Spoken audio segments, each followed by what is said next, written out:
Naging pribado nga lang ang naging seremonyas ng huling burol ng aktres na si Jacqueline Jose, maging ang mga media, ay mahigpit na pinagbawalan ng pamilya ni Andy Eigenman.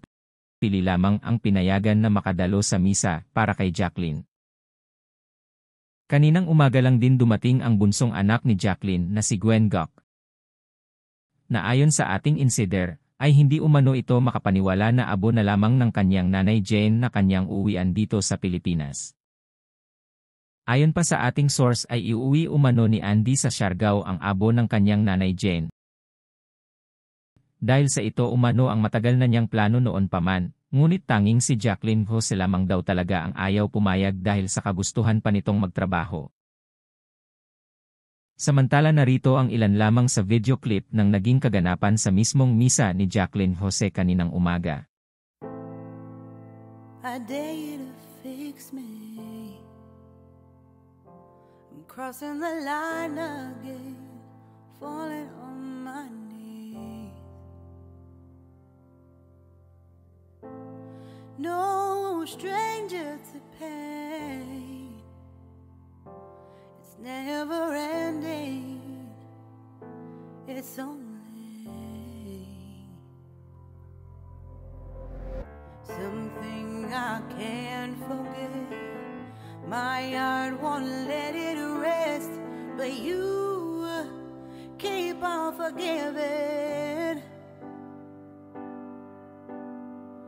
Admit that I'm afraid if I let go of this pain, am I completely betrayed? There's no air left to breathe. I'm drowning, vultures are circling me. Around it, I need to fight, I know it's just so hard to let it go. Shine a light I can see, something I can't forget. My heart won't let it rest, but you keep on forgiving. Admit that I'm afraid if I let go of this rage, am I completely betrayed? Something I can't forget. My heart won't let it rest, but you keep on forgiving. Oh, admit that I'm afraid if I let go of this rage, am I completely betrayed? My heart, my love, my life, the price. It's hard to fight,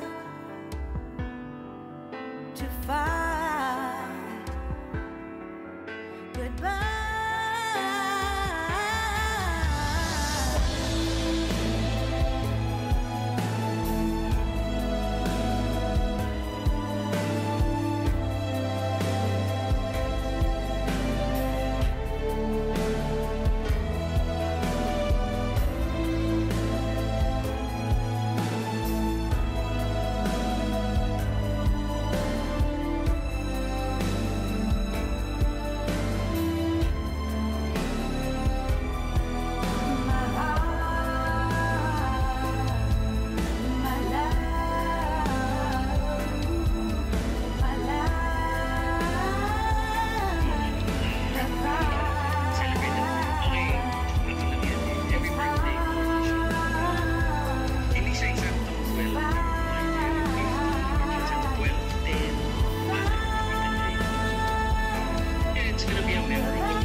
Sunday na eh. This is the next day na. So, sa bahay lang naman. Shine a light my I family. can see. Kumain lang kami sa bahay. Simple na naman ako mag-celebrate eh.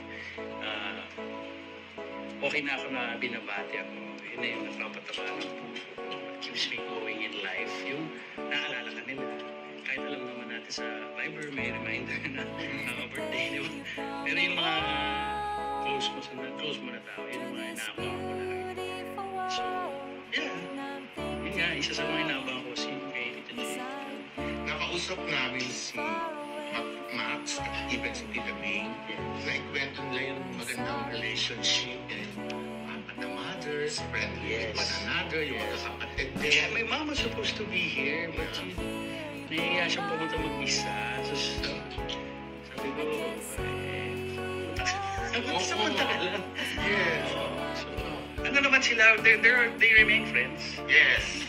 Lahat ng mga minahal ng daddy ko. Nagulat nga kami sa They're all Tita their May. friends. Kahit na nung when dad passed away, dun sa wake niya, everyone was there. All the girls my dad loved. Yung mga ganun. No, talaga close na close sila apat. Oo naman.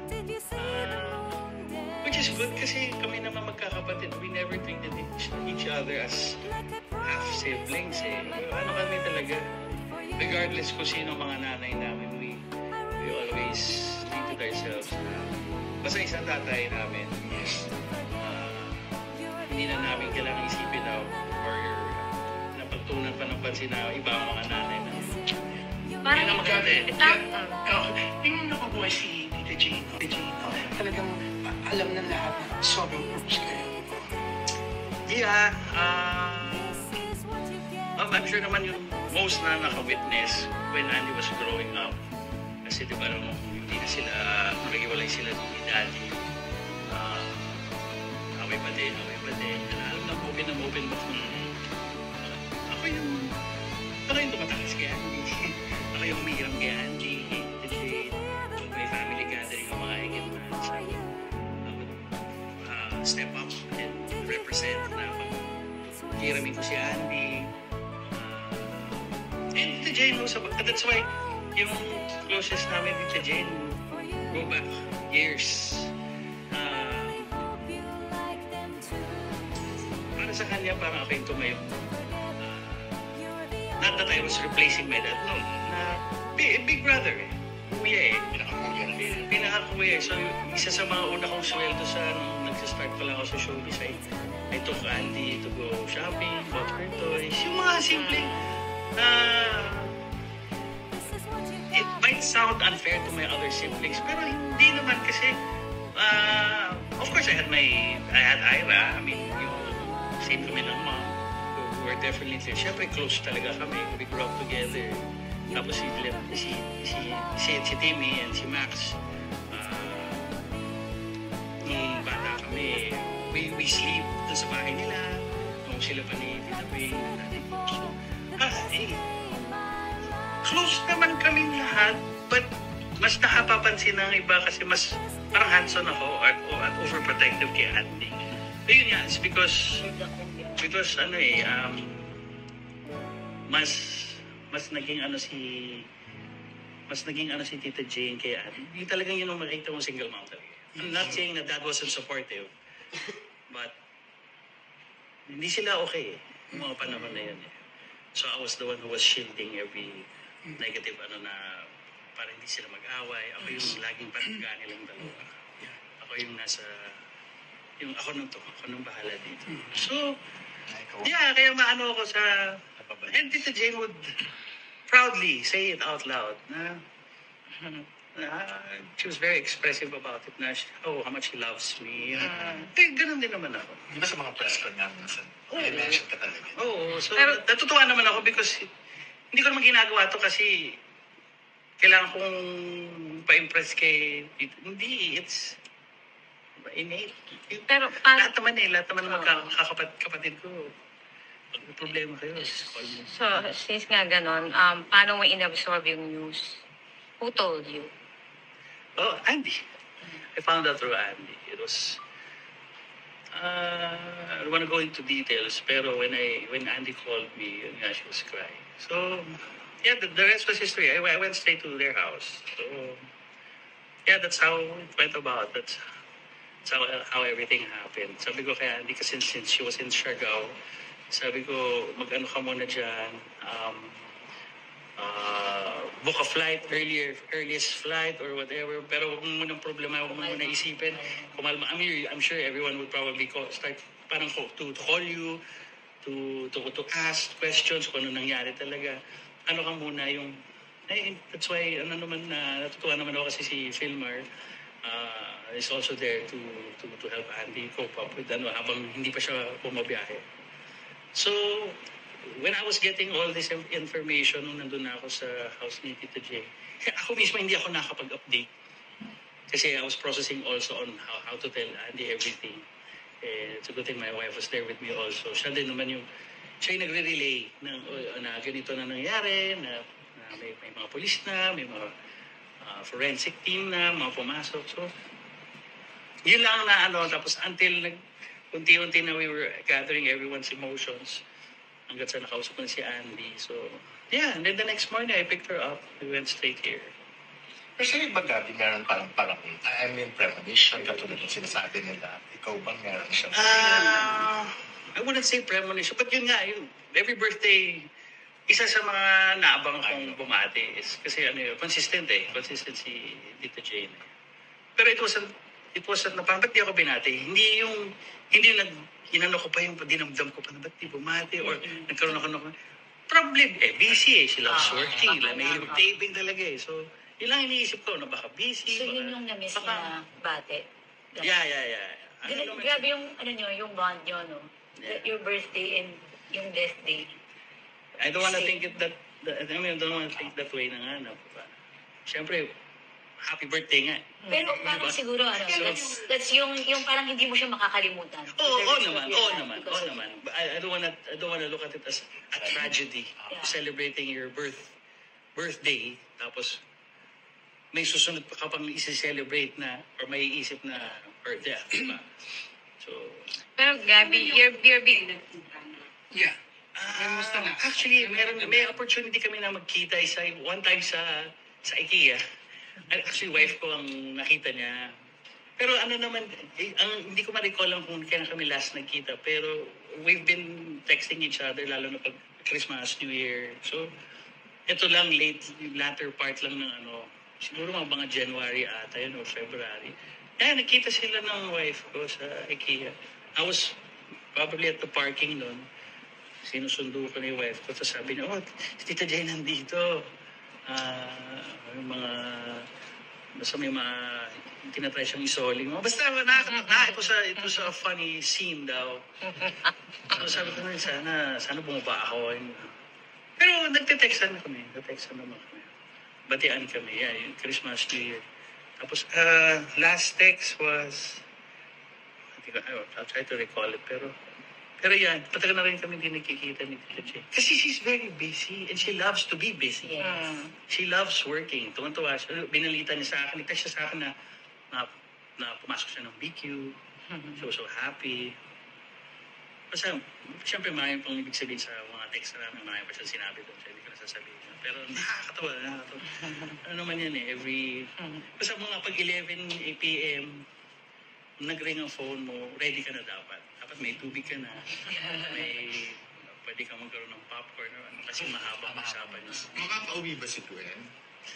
Yun ang hinihintay namin kung ano yung magiging feedback from America. Kasi he only has there's a specific visa na meron siya kasi he's studying in the States and he's planning on having a residency doon. I think it's called a transition visa ata ang tawag doon. So hinihintay lang ma-approve. Once ma-approve yun, he can go home at pwede bumalik. Kasi hindi... Parang yun yung nagiging problem. Parang gano'n. Parang emergency pass. Pwede ka something to that. Oo, kasi pwede ka na umuwi. Regardless. Pwede ka umuwi pero baka hindi ka na yung residency na. Pwede na makabalik. So, yun ang kino-confirm lang. Pag once na ma-approve, So, first thing may na final plans na ba, Gabi, kung kailan ang internment? Napag-usapan na ba ng family or you really have to wait for when? yun sana ang target eh. Is to wait for Gwen. Hoping na makarating pa siya before. Kasi may plans naman ng day of inurnment, pero yun nga, inihintay lang talaga si Gwen. It can be moved or it can be, kung hindi maumabot si Gwen, baka we'll have a day para sa kanya, para makapagpadasal for na habang nandito si Gwen. So, medyo blurry pa kasi talagang maasa na makauwi si Gwen. Nag-sink in na ba sa'yo personally? Si Max kasi parang hindi pa raw eh. Mahirap eh. Mahirap sabihin kung nag-sink in na bang hindi. Some it could be days pa, some it could be weeks. Minsan it's gonna hit you even after a month eh. Right? Ngayon kasi the realization is, okay, given the body's not here anymore eh. But every time you hear her name, it always reminds you of, teka, oo nga, wala na. Ano yung ganun? So, akala ko okay na ako eh. Kasi, kagaya nag-taping ako yesterday, I had an option na not to tape. Kasi nga, medyo, mahirap i-absorb din yung nararamdaman ni Andy eh. Sponge ako eh. So, in reality, parang wala siyang parents eh. Alam mo yun? Orphan. But I would never make her feel that way. I'll make sure. Kahit sabihin ko, ako. Hindi. She will never feel that way naman. And totoo sabihin ko na, I'll make sure of that. But in reality, yes. So, yun yung ano pa. Ang dami kong iisipin in the next few days, few weeks, few months, few years. Hindi mo masabi. But how's Andy? Yeah. She's coping. On and off emotions for her. Kasi, of course, day by day, you see different people eh. Yung iba-ibang mga nakasalamuhan ni Tita Jane sa industriya eh. So, level of, kasi second day ata, sino pang gusto mo makita, tinanong ko siya. May mga binanggit siya. Kasi eventually, the following days, nung nakita niya, nailabas na niya. Tapos, hindi naman ako nagulat na iiyak siya ulit kanina. Pero, yeah, any child naman na nawala ng magulang would always be reminded of yung pagwala na. Konting switch lang ng maalala. What about si Ellie? Kasi lumaki din kayo. Ellie, I hardly see Ellie cry. Ever since. Nakakatakot It was a yun. baby. But during the time nung cremation, isa yun sa yung ayaw mo makita din. Yeah, of course. Kasi love na love niya si Nainay. Like, love na love din siya ni Tita Jane. First ako yan eh. And everyone knows that chapter of Andy's life, that chapter of Tita Jane's life when Ellie was born. And it's a good thing now that it's hindi na nga chapter ng isang libro, it's another book. Alam mo yun? Na mas maganda na, mas masarap basahin. Kasi iba na yung buhay ni Andy, napakasaya na she has her own family. Yun naman talaga ang gusto niya eh. Once nabuo na yung family niya, Andy had a lot of plans. Of course, to bring Tita Jane sa Siargao, yung mga ganyan, to visit. Madami. So, yeah, ang dami ko na sinasabi. Saan kaya yung earn ni Tita Jane? Dito ba sa Manila? Mas pagalitan nila. Kaya dadalhin ba ni Andy o dito lang sa Manila? Well, may plans na gano'n pero hindi pa nako-confirm. Pero may mga ideas na yeah. Basta may sinabi si Andy na uwi na tayo na. Yun ang hindi ko makakalimutan. And that hit everyone, especially me. So, yung uwi na tayo na daming ibig sabihin. Wala namang paramdam sa'yo si Tita Jane, panaginip or pahiwati. Wala naman. Kung meron man, sana okay. Sana okay. Pero paano mo siya gustong maalala?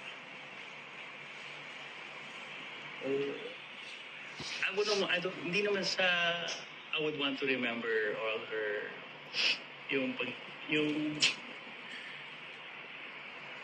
as a mother.